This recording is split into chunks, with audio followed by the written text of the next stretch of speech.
রবীন্দ্রনাথ ঠাকুরের ১৬৩তম জন্মদিনে আমার গানের স্কুলে রবীন্দ্র জয়ন্তী পালন হয়েছিল, আর সেটাই তোমাদের সাথে শেয়ার করলাম। তোমরা শুনতে থাকো।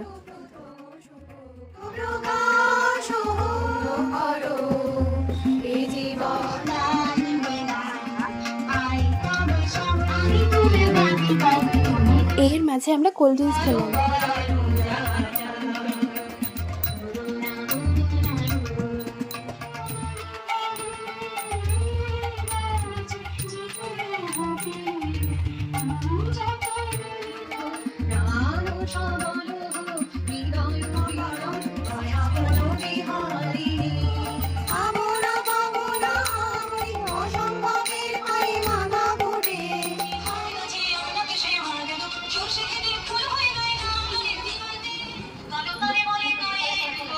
লাস্টে আমরা সবাই মিলে ছবি তুলে বাড়ি ফিরে এলাম।